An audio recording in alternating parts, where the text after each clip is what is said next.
Assalamu alaikum wa rahmatullahi wa barakatuh, chers frères et sœurs. Que la paix, la miséricorde et les bénédictions d'Allah soient avec vous.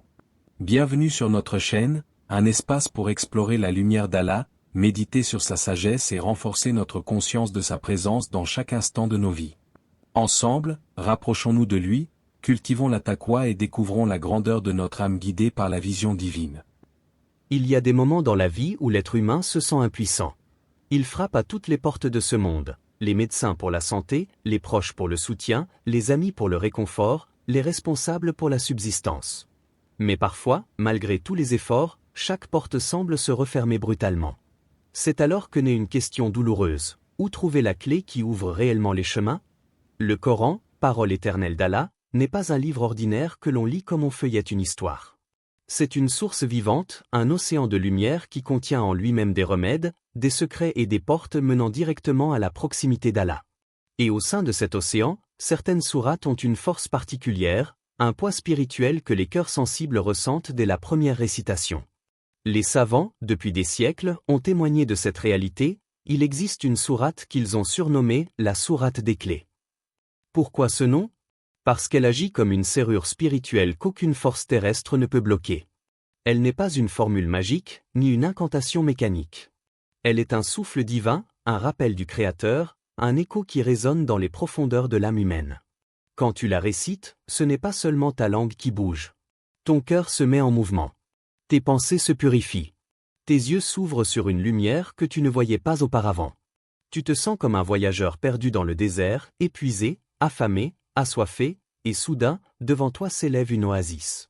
L'eau claire coule, les dattes tombent des palmiers, et ton âme respire enfin. Voilà l'effet de cette sourate. Elle apaise, elle ouvre, elle guérit. Récite-la 5 fois par jour, pas seulement comme une habitude sèche, mais comme on frappe à une porte avec une urgence brûlante. Imagine un pauvre homme qui frappe à la porte d'un roi généreux.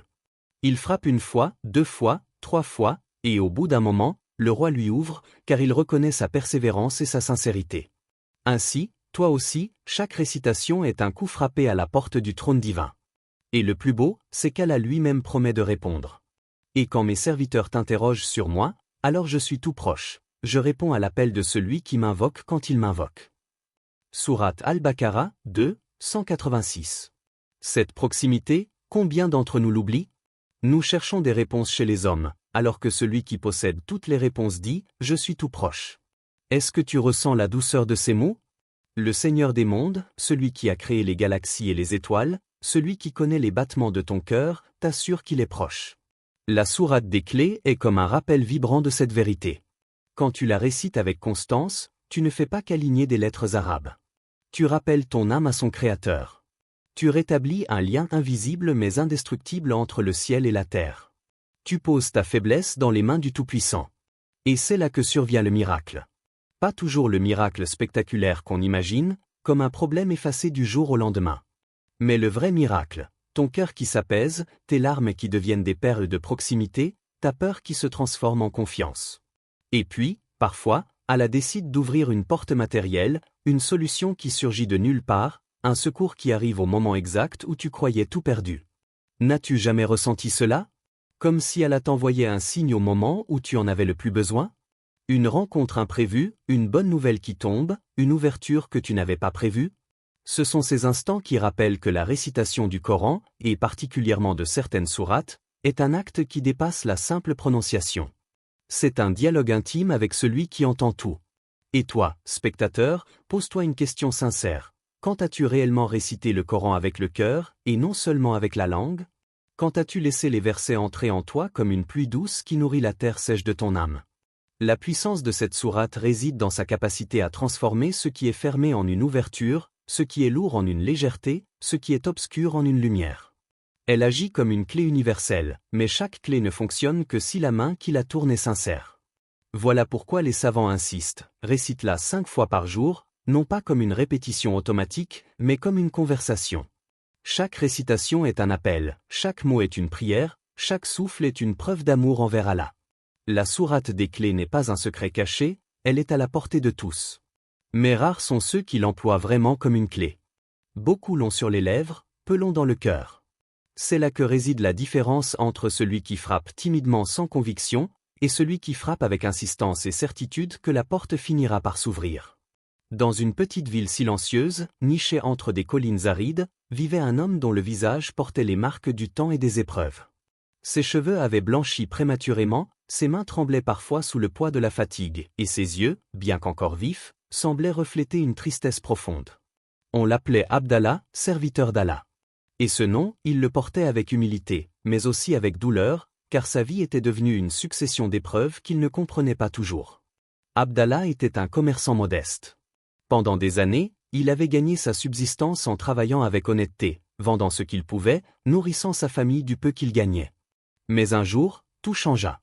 Une série de dettes inattendues s'abattit sur lui, une affaire qui tourna mal, un client qui ne paya jamais, et bientôt les créanciers frappèrent à sa porte. Comme si cela ne suffisait pas, son corps commença à faiblir. Une maladie sournoise l'affaiblissait jour après jour, le privant de sommeil et de force. Il se retrouva seul, accablé. Ses amis s'éloignèrent, ses proches ne savaient plus comment l'aider. Les portes de ce monde, une à une, se fermaient devant lui. Le soir, il restait longtemps éveillé, le regard perdu dans l'obscurité de sa chambre, murmurant des prières brisées par les larmes. Il se disait souvent « Pourquoi moi ? Pourquoi maintenant ?» Mais au fond de lui, il savait que chaque épreuve est un appel. Un soir de fatigue extrême, il prit son vieux mushaf, ce Coran qu'il avait depuis sa jeunesse. Ses mains tremblaient en l'ouvrant. Ses yeux tombèrent sur une sourate qu'il connaissait bien mais qu'il n'avait jamais vraiment vécue avec intensité. On l'appelait la sourate des clés. Ce soir-là, il décida de s'y accrocher comme on s'accroche à une corde au-dessus du vide. Il se promit de la réciter 5 fois par jour, pas par habitude, mais avec chaque larme, chaque soupir, chaque battement de son cœur. Et il commença. Le matin, avant même que le soleil ne se lève, il la récitait. À midi, il la murmurait entre ses obligations. L'après-midi, il la prononçait avec lassitude mais détermination. Le soir, il la répétait, ses larmes coulant sur ses joues fatiguées. Et la nuit, il l'invoquait, parfois à genoux, parfois prostré, parfois simplement couché, incapable de se lever, mais toujours attaché à ses mots. Au fil des jours, quelque chose changea. Non pas autour de lui immédiatement, mais en lui. Son cœur, jadis assombri par la peur, commença à s'apaiser. Sa poitrine, qui semblait étouffée par le poids des dettes et de la maladie, trouva un souffle nouveau. Il ressentait une paix qu'il n'avait jamais goûtée auparavant. Et cette paix lui donnait la force de continuer. Puis, les signes vinrent. D'abord un ancien ami, qui réapparut sans prévenir et lui proposa de l'aider à régler une partie de ses dettes. Ensuite un médecin, qu'il n'avait pas les moyens de consulter auparavant, accepta de le soigner gratuitement, impressionné par sa patience et sa foi. Et, comme une pluie fine qui tombe sur une terre desséchée, d'autres solutions se présentèrent, une à une, jusqu'à ce que ses dettes s'effacent et que sa santé commence à s'améliorer. Il raconta plus tard à ses enfants. Ce n'était pas seulement cette sourate qui a ouvert les portes, c'était ma sincérité envers Allah en la récitant. La clé était dans mes mains depuis longtemps, mais je ne l'avais jamais tournée avec foi. Et toi, qui écoutes cette histoire, n'as-tu jamais ressenti que les portes de ta vie restaient closes malgré tes efforts? As-tu connu ce sentiment de frapper sans réponse, de marcher sans issue, de chercher sans trouver? Peut-être que la solution est déjà entre tes mains, dans ces versets que tu connais, mais que tu n'as jamais vécu avec ton cœur. Et quiconque place sa confiance en Allah, Allah, lui suffit. Surate Italic 65:3. Abdallah en fut le témoin vivant. Son histoire nous rappelle que la récitation du Coran n'est pas une simple lecture. C'est un acte de reliance entre le ciel et la terre, un souffle d'espoir qui traverse les murs les plus épais. Et parfois, c'est dans la nuit la plus noire que cette lumière brille le plus fort. Ferme les yeux un instant. Respire profondément. Écoute le silence autour de toi, et demande-toi, quelle est la porte que tu aimerais voir s'ouvrir aujourd'hui? Est-ce la porte de la tranquillité intérieure? Ce repos que tu cherches depuis si longtemps, alors que ton esprit est agité comme une mer en tempête. Tu souris peut-être devant les autres, mais à l'intérieur, tes pensées tourbillonnent, tes inquiétudes te consument, et tes nuits sont longues et vides. As-tu déjà rêvé de déposer tout ce fardeau dans les mains d'Allah, et de sentir ton cœur enfin apaisé, comme un enfant qui s'endort sur la poitrine rassurante de sa mère? Ou bien est-ce la porte du pardon? Peut-être portes-tu en toi le poids d'un péché, une faute passée qui hante encore tes souvenirs. Tu te demandes si Allah t'a pardonné, si tes prières suffisent, si tes larmes lavent vraiment ton âme. Tu revis ces instants dans ton esprit et tu te demandes, comment puis-je avancer si je traîne encore mes chaînes? Mais as-tu oublié que ton Seigneur est le pardonneur, Ar-Rahman, Ar-Rahim, et qu'il aime pardonner? Dis, ô mes serviteurs qui avez commis des excès à votre propre détriment, ne désespérez pas de la miséricorde d'Allah.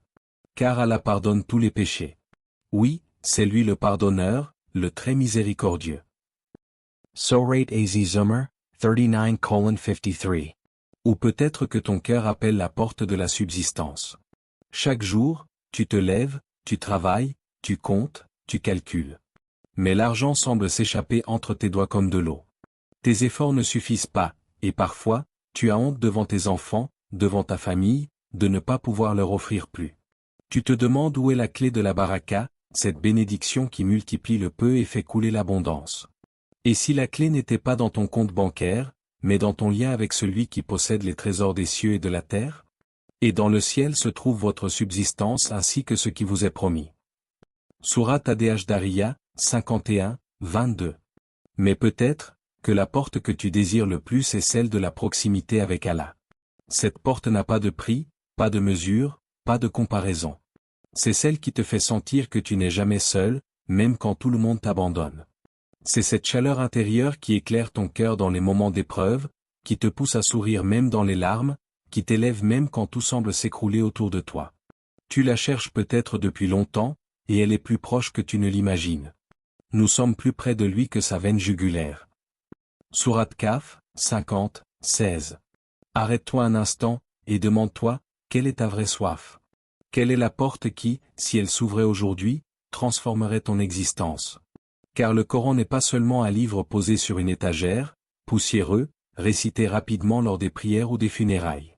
Il est une lumière vivante, un souffle éternel, une voix qui traverse les siècles et parle encore aujourd'hui à ton cœur. Il n'est pas descendu pour rester muet, mais pour illuminer tes nuits et guider tes pas. C'est un livre béni que nous avons fait descendre vers toi, afin qu'il médite sur ces versets et que les doués d'intelligence réfléchissent. Sourate Sad, 38, 29. As-tu déjà médité sur ces versets, ou les as-tu laissés couler comme de simples sons qui s'éteignent dans l'air? As-tu déjà pris le temps de t'asseoir seul, d'ouvrir le Coran, de lire lentement, verset après verset, et de laisser chaque mot pénétrer ton cœur comme une pluie qui tombe sur une terre desséchée? Imagine un instant que ton âme est un jardin. Certaines parties sont sèches, fissurées, presque mortes. Mais le Coran, lui, est l'eau pure qui redonne vie. Chaque verset est une goutte, chaque sourate est une pluie, et bientôt, les graines enfouies au plus profond de toi commencent à pousser. Des fleurs de sérénité, des fruits de sagesse, des arbres de patience et de gratitude. Alors je te demande encore, quelle est la porte que tu veux voir s'ouvrir aujourd'hui? La porte de la paix? Celle du pardon? Celle de la subsistance? Ou celle de la proximité avec Allah? Car peut-être que cette sourate des clés, récitée 5 fois par jour, avec un cœur sincère, est la main qui tourne enfin la serrure de ton âme. Mon frère, ma sœur, écoute bien ces mots, et ne les laisse pas s'éteindre dans le vide. Il y a des versets qu'on entend 1000 fois, mais qui ne percent jamais notre cœur. Pourquoi? Parce que nous les écoutons avec les oreilles et non avec l'âme. Ce que je vais te dire aujourd'hui, ce n'est pas une information de plus. C'est un appel. Un appel à toi, à ton cœur, à ta vie, à ton destin. Récite cette sourate. Pas comme un exercice mécanique, pas comme une habitude que tu avales à la hâte. Non. Récite-la comme si chaque mot était une clé que tu tiens dans tes mains. 5 fois par jour. 5 frappes à la porte du ciel. 5 supplications qui montent et qu'Allah entend. Mais souviens-toi, ne cherche pas la magie dans les mots. Les mots, seuls, ne suffisent pas. Tu peux répéter un verset 1000 fois et ton cœur rester de pierre. Tu peux bouger tes lèvres et ton âme rester absente. La puissance n'est pas dans le son, mais dans celui qui a révélé ces sons.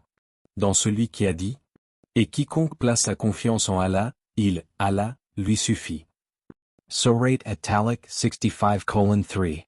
Est-ce que tu crois vraiment à cette promesse? Est-ce que tu crois qu'Allah suffit?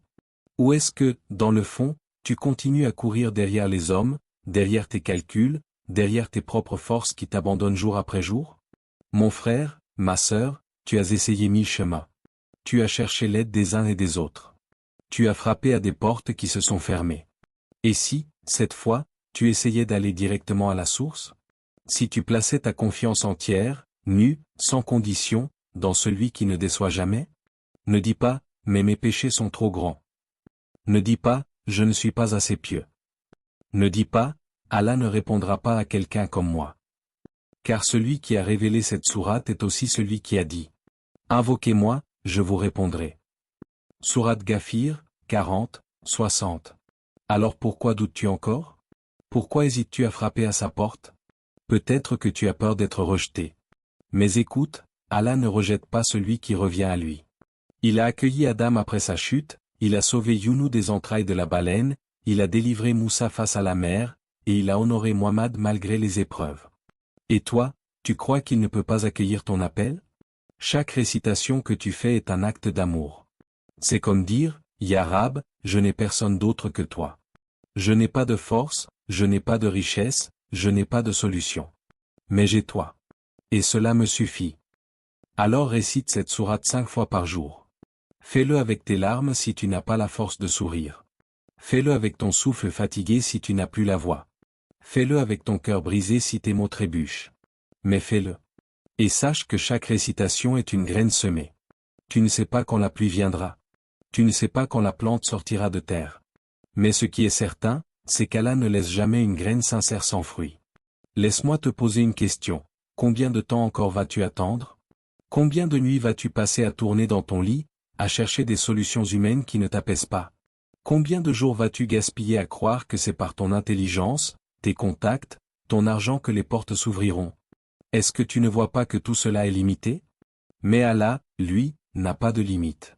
Il suffit d'un ordre de sa part pour que ton épreuve s'efface. Il suffit d'un « soit » kun pour que ton destin change. Et si, aujourd'hui, tu décidais enfin de placer ta confiance en lui, entièrement? Ne sois pas de ceux qui entendent ce rappel et disent « oui, c'est beau », puis retournent à leurs habitudes vides. Sois de ceux qui prennent ce rappel comme un feu qui rallume leur foi. Sois de ceux qui, dès ce soir, ouvrent le mushaf, récitent cette sourate, et la laissent pénétrer leur âme comme un parfum qui embaume une pièce fermée depuis trop longtemps. Rappelle-toi, le vrai miracle n'est pas seulement que tes épreuves disparaissent. Car les épreuves reviendront, d'une manière ou d'une autre. Le vrai miracle, c'est que ton cœur, brisé 1000 fois par ce monde, retrouve Allah, et trouve en lui un refuge qu'aucune tempête ne peut détruire. Et toi, es-tu prêt à frapper à la porte du ciel, encore et encore, jusqu'à ce qu'elle s'ouvre?